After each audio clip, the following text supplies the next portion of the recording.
Lifetime Hearing Services, the premier hearing healthcare facility of the PD, is so very pleased to sponsor this next conversation with Nicole, my good friend. Sit back and enjoy.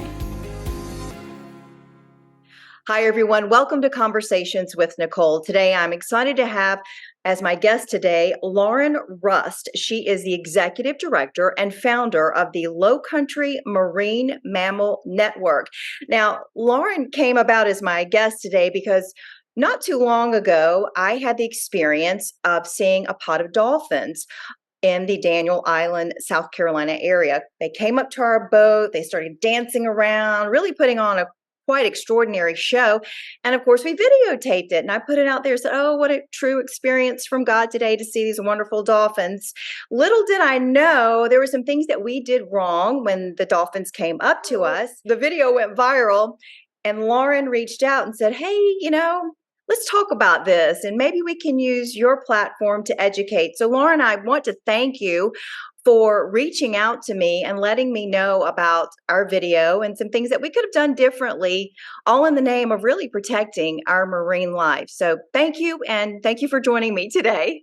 Yeah, thanks for having me.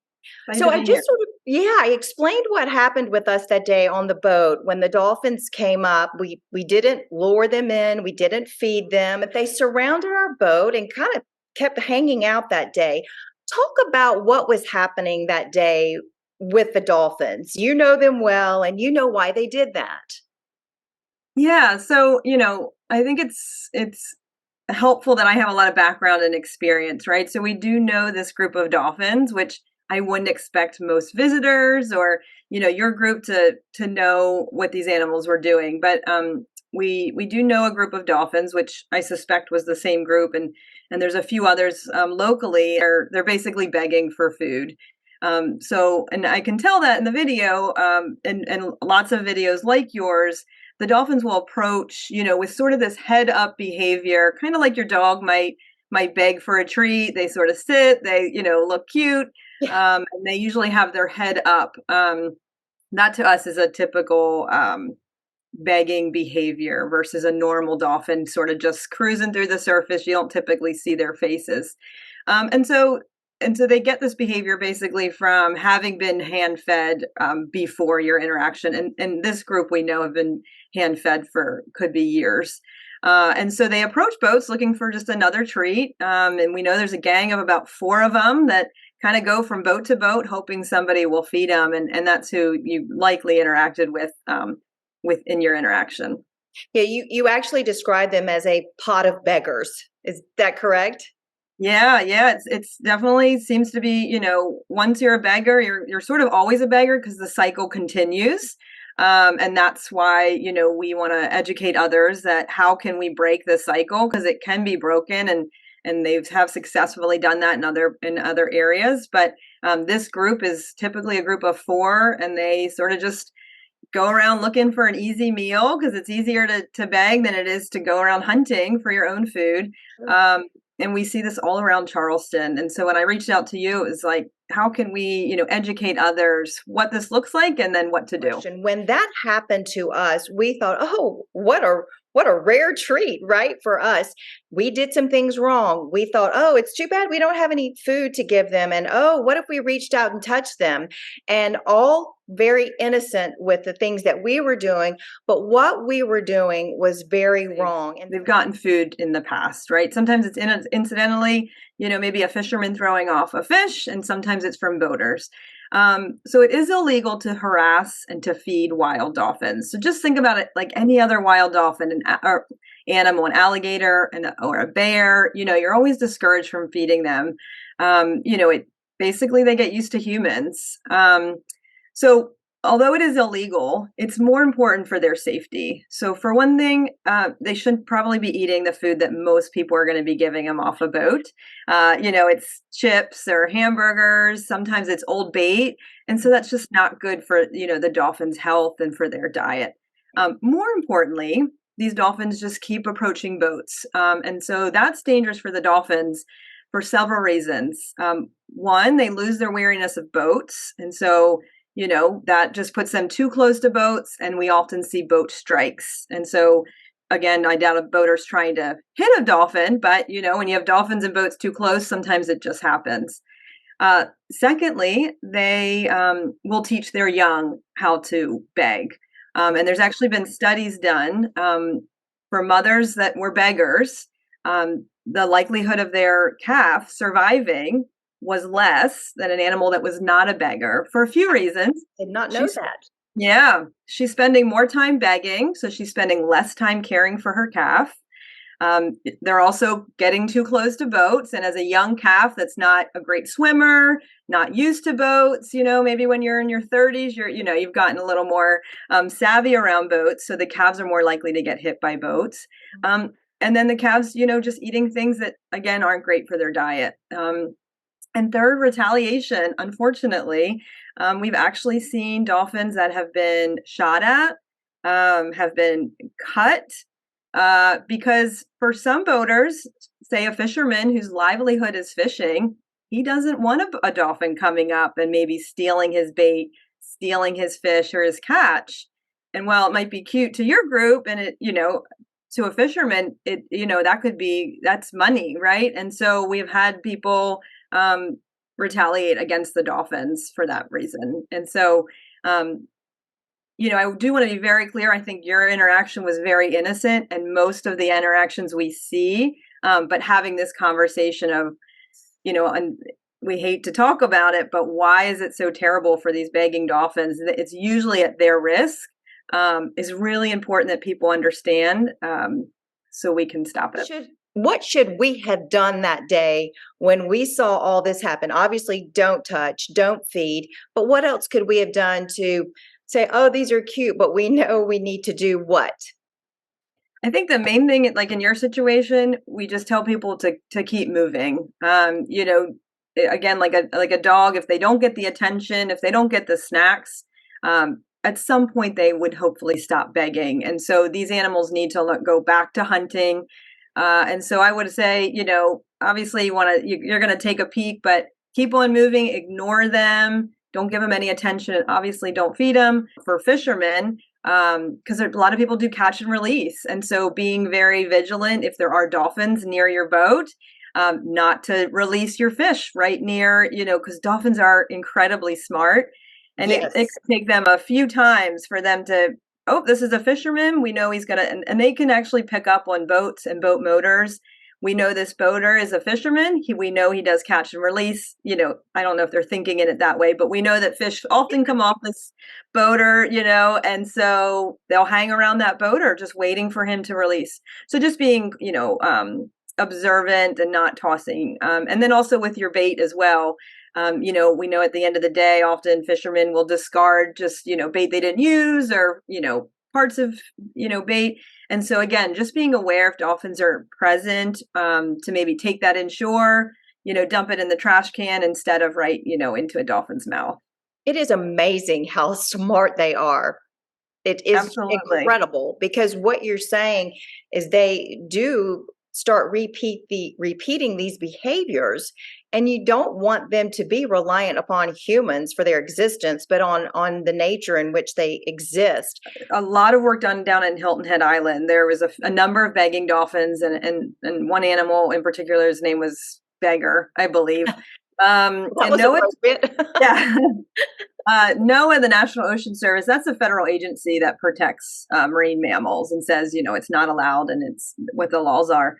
So they put a lot of effort into doing a lot of outreach down in that area to boaters, recreational, boaters and fishermen, and just saying, we know about this dolphin, don't feed it. And it did take a while. I would say probably up to about a year to get the word out. That's the biggest issue. I think the dolphin would retreat to its natural behavior quicker, but it's getting the information to every boater to say, don't feed this dolphin. And that's where that cycle just continues for everyone that, hangs out and feeds them. It just strengthens that behavior. And someone said, they'll bite you, was a comment that was made later. So do dolphins bite? So absolutely can. And why I won't say I don't think dolphins are aggressive and out to hurt people in this situation with an animal that's looking for a snack. If you put your hand down and you don't have a snack, they may get, upset or, mistake your fingers for a snack. And they do have about 100 very sharp teeth that people don't realize. And so, again, while I don't think they intentionally want to harm you, um, people have been bitten before going out to reach them. Talk a little bit about the Lowcountry Marine Mammal Network and what you actually do. Obviously, part of what you do is educating, reaching out to me in this situation, but you're doing so much more. Tell me about that. Yeah, so we're a nonprofit and we're based in Charleston, and it's really to protect wild dolphins and other marine mammals, but mostly our local dolphins. And we do that through education, outreach, and we also do stranding response. So also responding to any sick, injured, entangled marine mammal here in South Carolina. But what is so important is we're so lucky to have these local dolphins. We have about 300 resident dolphins, and those are the ones that you would have interacted with. And so, we want the community just to know like how special that is, how unique it is to have, born bred Charleston dolphins, and how they can protect them. And so, doing things like outreach, we do a lot of social media. We do events throughout the community just saying, did you know? Are you a boater? These are recommendations. And then the stranding response is really to help those animals that, are injured or sick. And then we bring that information back to the community to say, hey, we are having animals getting hit by boats or, getting entangled in fishing gear. How can we mitigate that? What can we do to prevent those things? I would suspect that when we get into the schools or we reach the children, usually they're the ones that absorb that information and will actually help their parents and grandparents a little better about doing the right thing because you've started them younger, understanding the role as humans that we play in the lives of protecting dolphins and marine life. Would I be wrong to assume that?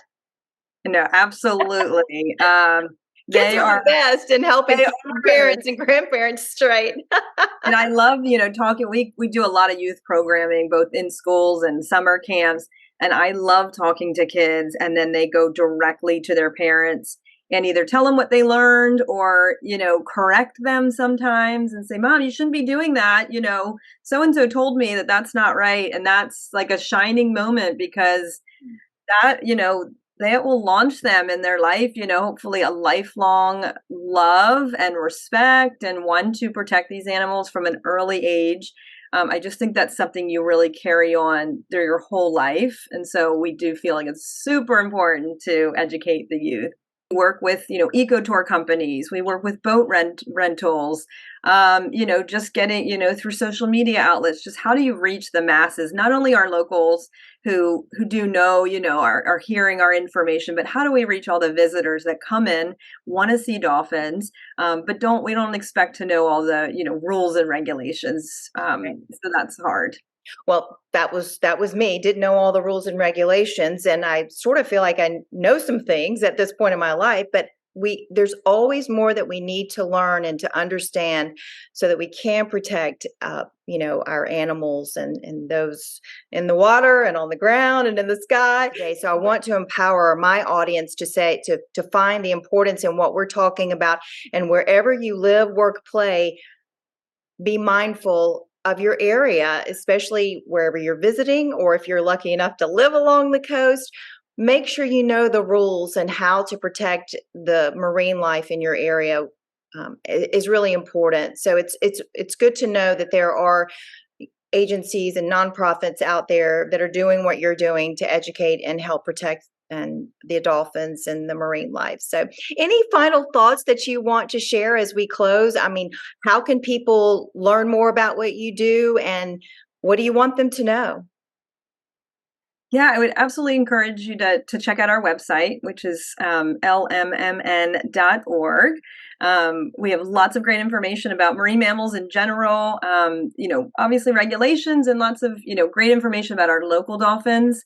I think just a general, rule, as you just mentioned, I think for anybody that lives in the U.S., coastal or not, is to, really keep, protecting these animals is really, giving them space and distance and really viewing, and this can go for, anything from bears to alligators to dolphins and all wildlife, is really just, we don't need to interact with them to have, an amazing experience viewing them. And I think that's just really important for all wildlife, is just to be respectful, and just to enjoy them in their natural environment. 100%. Thank you so much for being my guest today. It's been informative, educational, and I really want to thank you again for reaching out to me, because it's important for me to be able to use my platform for good and to share good, helpful information and help educate others. So thank you so much for your time. Absolutely. Thank you. And for what you're doing. I appreciate it very much. Thank you. Absolutely. And that will do it for this edition of Conversations with Nicole. Until I see you again, I hope you have a great day.